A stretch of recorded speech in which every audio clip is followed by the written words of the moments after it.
La venue au monde d'un enfant est l'une des choses les plus merveilleuses qui soient. Un enfant apporte la joie de vivre dans une famille. Il attire l'attention et l'amour de ses parents. En grandissant, les rêves d'enfance commencent à voir le jour. Pour certains, c'était de devenir pilote. Pour d'autres, c'était de devenir Ronaldinho ou John Cena. Tout semblait parfait et le bonheur nous souriait avec affection.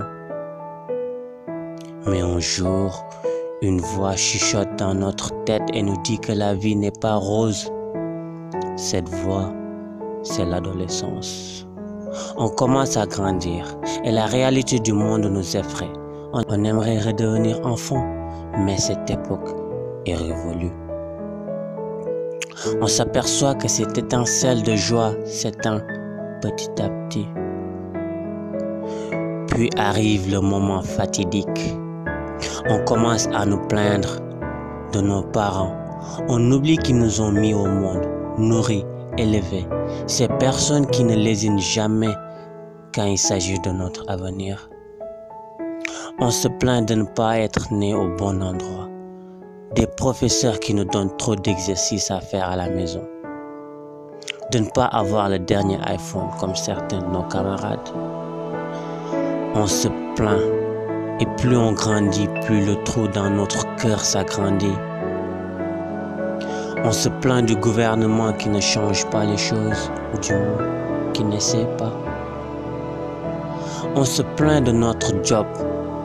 On de ne pas avoir une vie de rêve, de ne pas avoir une petite amie ou un mari.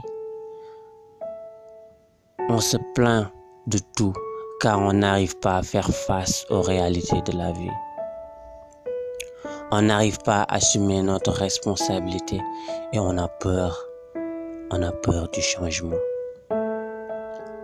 Alors on se plaint. On se plaint en espérant bénéficier de la compassion des autres. On se plaint pour nous déculpabiliser.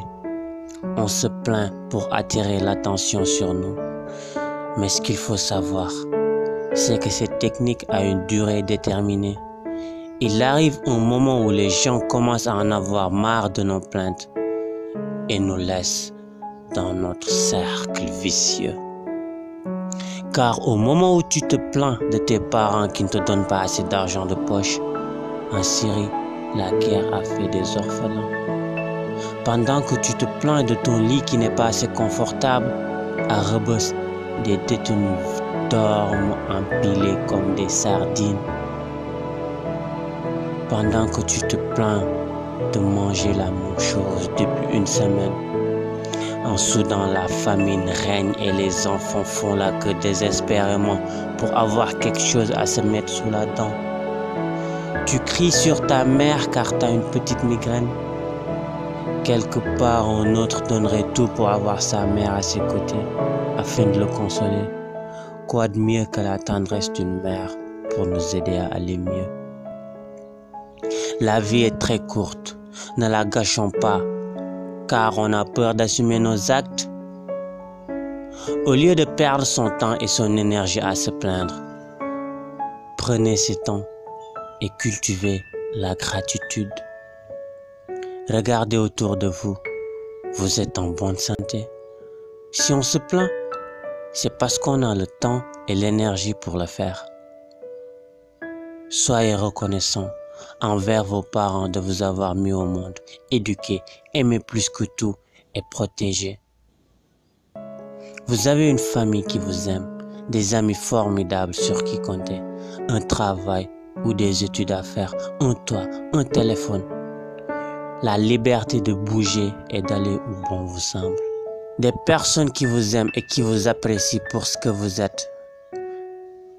Si vous cherchez à devenir quelqu'un d'autre, vous perdez du temps, car tous les autres sont déjà pris. Ce que vous pouvez faire, c'est de grandir, de vous améliorer. Afin d'atteindre votre plein potentiel, travaillez sur vos objectifs et de mener la vie de vos rêves. Mais tout ceci commence par la gratitude. Il y a un trou dans notre cœur que seule la gratitude peut boucher. Un mot pour tout changer.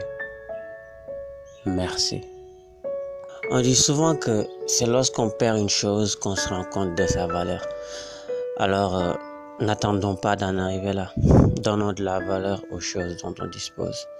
C'est très important et j'espère que cette vidéo vous permettra de passer de la plainte à la gratitude.